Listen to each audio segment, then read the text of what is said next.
Hello, everyone. My guest today is Jim Zarkatas. He helps solo founders and teams grow their product by becoming closer to their users through UX playbooks, tutorials, and one-on-one coaching. In the meantime, he's also building his own SaaS product to democratize user testing. Jim, you ready to take us to the top? Yes. Okay. So you're doing two interesting things. First off, you match a pattern that I see a ton, which is the most successful SaaS founders launch an agency. You do one-on-one UX coaching, and now you're building a SaaS company called ThinkOutLoud.io. Let's start with the agency. When did you start doing this coaching and design services? So with freelancing, I actually started in the past. I built a design studio, but at some point we were a team of three, and we decided to quit the agency and scale down and work as freelancers and join other companies. And I started offering again freelancing services around 3 to 5 months ago. I don't remember exactly.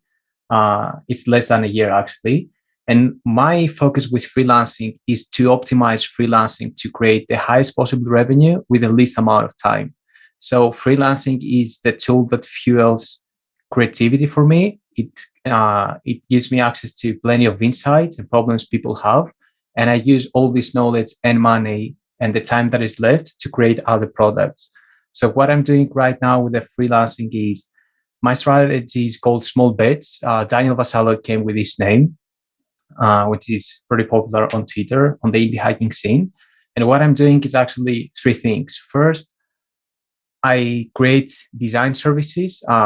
UX design services. One of them is UX coaching. It's a one-on-one service where we do weekly coaching sessions, and I help solo founders mainly and designers that want to grow their career or their product. The other one is hands-on design, where I sell slots of 4 hours. So you hire me to design your product, and we team up for 12 hours per week. I have one client that uses this service, and we have a 1-year contract. And only from this one, I make 2.3K per month. So with 12 hours, I have all the money that I need to survive throughout the month and some more that I can invest on other stuff. And with the coaching, I also have 2 clients where I make an additional 1K by doing 2 video calls per month. So as you can see, it's really optimized on time and efficiency, the freelance services. In the agency business, you have three customers total. 2 pay $1,000 a month. The other pays $2,300 a month. So you're making about $4,500 per month on the coaching and UI business, the services business. Yeah, I didn't calculate the number, but yeah, something like that. It's 5.3K per month. Yeah, it's 500 each coaching client and 4.3 from the. And you started doing that last year in 2020. Is that right? I actually started offering the services around at the beginning of this year, actually, around January to February. I started working with Restocks, the client that I'm working with for hands-on design, around 2 months ago. So today I sent the second invoice, actually. So yeah, 2 months. And so when did you write the first line of code for ThinkOutLoud.io? So for Think Out Loud, can you repeat the question? What was the first part? Did you write the first line of code? The first line of code, we started around at the beginning of the year as well, or some months ago, I have to check, but it was around November to December 2020. And my co-founder, I'm not building the whole product on my own. The technical co-founder is Scott. He's a great guy from Australia, and he's now based in Guatemala. And we teamed up through Indie Hackers, actually. And now we're about to launch our private beta version. I just split equity 50-50?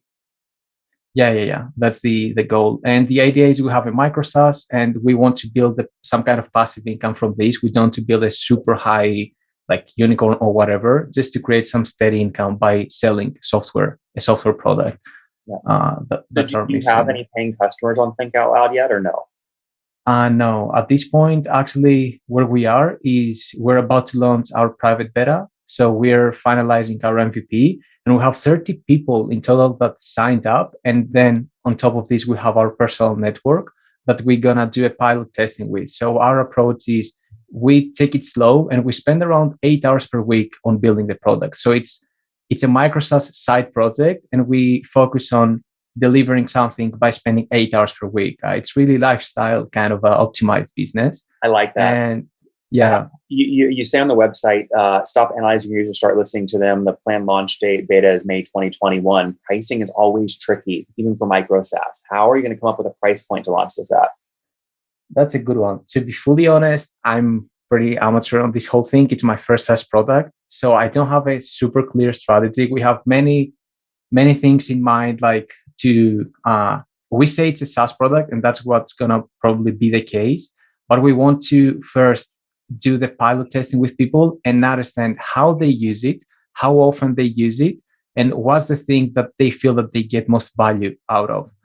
So once we have these insights, we can come up with a pricing model that makes sense, because we could price, for example, the videos, the recordings that they do, or the amount of people they test with, or like a paid additional feature. So we want to see what's valuable for them and build the pricing on top of this. And one thing to mention about the pricing is we want to for sure have a free plan, not just as a marketing strategy, but because the mission is to democratize user testing in general. Like that's my overall mission with all the products that I build and the services, is to help people create products that are more user friendly. So I have like a mission, and then services and product that serve this mission. Yeah, I mean that's definitely the way to do it. So, I mean, walk me through. Literally, you release beta. Are you going to send an email to these 30 people on the wait list? What's the subject line? Like, how are you going to listen to them and edit their feedback? And more importantly, a guy like you really cares about user feedback. But some of the most successful products in history, people ignored customer feedback and built instead of what they thought the customers would want instead. Exactly. How do you balance all this? Exactly. So for this one, our approach is we actually have a Notion document where we track all the people. I research every single of them, like on LinkedIn, what are the business they're working on, what are the products they're building, and how they're going to probably use the product. And we're going to send personalized emails one by one and ask all these people to jump into a video call where we can do personalized onboarding. It's like the approach of Superhuman, I think it's called. So you'll make everyone take a tutorial, then everyone will get on a one-on-one demo call with you. Yeah, exactly. Ideally, yeah. I have no clue how it's going to go. I've heard that it's a successful strategy, so we're going to experiment and see how it goes. Well, that all starts this month. We're excited for you. Now, when will you start going, okay, let's put up a paywall? When do you think of your first paying customer?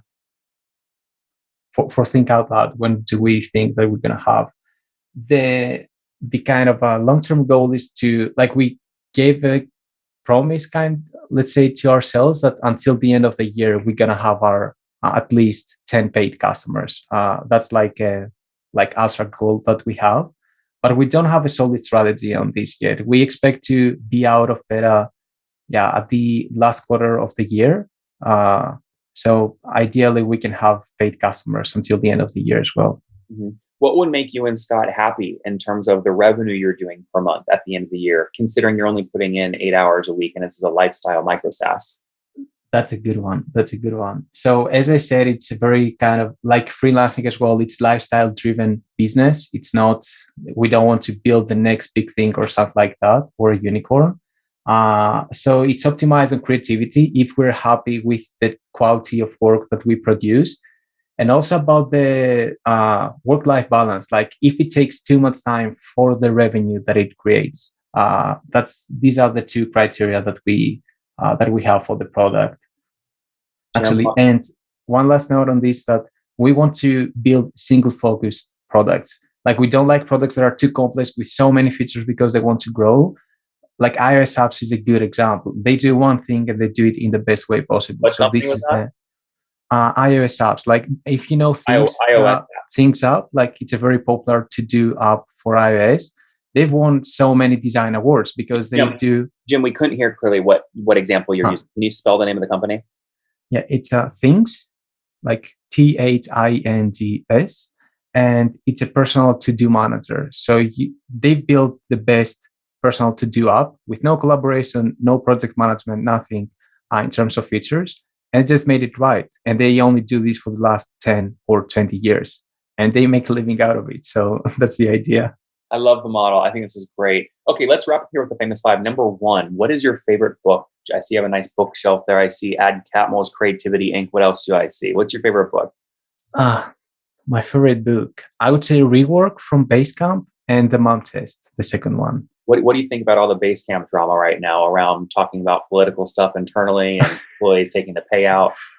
That's a tricky one. Like, I can't have a bold opinion because I don't know the behind the scenes, but I like the idea of scaling down and focusing on just the work and getting rid of all the rest. So I don't have an experience of running a big company like Basecamp, but I can understand their approach that they want to scale down and just focus only on work and no culture related stuff, no policies, I nothing wonder if you around would it. read a book called Scaling Down, and we talk about how much happier you can be with a smaller team, how much more flexibility you have if you have no board meetings or VCs, how simple it is if your product only does one thing and instead of trying to do 100 things. I feel like that book would be a bestseller.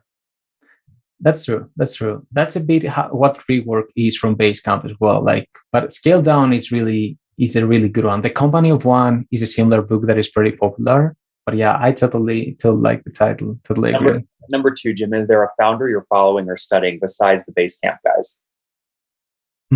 Daniel Vassallo is one. Dan from Elo, a Twitter analytics tool, is another one. And also the guys from Mailbrew. Like I'm following the indie hackers scene mainly like as a community. And these are some names that just came to my mind that have turned on Twitter notifications. That's how I remember them. Number three, what's your favorite online tool for building Think Out Loud? What's my favorite tool for building my SaaS? Yep. Framer. It's the design tool that I use. Framer.com? Yeah, exactly. Framer.com. It's a prototyping and design tool. We use it a lot to prototype the product. Is Framer going to be bigger than InVision and Figma? I hope so. It could. It has the potential for sure. Switch to them? Sorry, what? Did you used to use Figma and InVision and you switched to Framer? Exactly, yeah. Like Framer is really like a lot of years ahead of the competition, but it's very advanced. So it takes some time for the whole community to catch up. But for me, Framer is the best design tool at this moment in the market. Interesting. I'll have to reach out to those guys, see if I can get them on. Number four, how many hours of sleep do you get every night? How many hours do I sleep? Yep. 8, always. And what's your situation, Jim? Married, single, kids? Just with my girlfriend. Like we live together. And yeah, the plan is to make a family as well in the next years. I love that. All right. And how old are you? 28. 28. Last question. What's something you wish you knew when you were 20? The power of being vulnerable, I would say.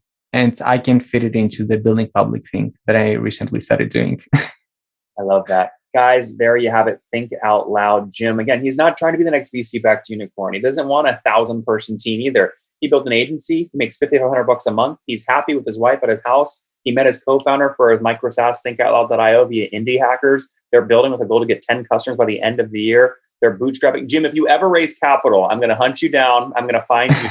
And I'm just going to grill the heck out of you. Thanks for taking us to the top. Thank you. Thanks, man. One more thing before you go. We have a brand new show every Thursday at 1 p.m. Central. It's called Shark Tank for SaaS. We call it Deal or Bust. One founder comes on, 3 hungry buyers, they try and do a deal live, and the founder shares back-end dashboards, their expenses, their revenue, ARPU, CAC, LTV, you name it, they share it. And the buyers try and make a deal live. It is fun to watch every Thursday, 1 p.m. Central. Additionally, remember, these recorded founder interviews go live. We release them here on YouTube every day at 2 p.m. Central. To make sure you don't miss any of that, make sure you click the subscribe button below here on YouTube, the big red button, and then click the little bell notification to make sure you get notifications when we do go live. I wouldn't want you to miss breaking news in the SaaS world, whether it's an acquisition, a big fundraise, a big sale, a big profitability statement, or something else. I don't want you to miss it. Additionally, if you want to take this conversation deeper and further, we have by far the largest private Slack community for B2B SaaS founders. You want to get in there. We've probably talked about your tool if you're running a company or your firm if you're investing. You can go in there and quickly search and see what people are saying. Sign up for that at nathanlatka.com/Slack. In the meantime, I'm hanging out with you here on YouTube. I'll be in the comments for the next 30 minutes. Feel free to let me know what you thought about this episode. And if you enjoyed it, click the thumbs up. We get a lot of haters that are mad at how aggressive I am on these shows, but I do it so that we can all learn. We have to counter those people. We got to push them away. Click the thumbs up below to counter them and know that I appreciate your guys' support. All right, I'll be in the comments. See ya.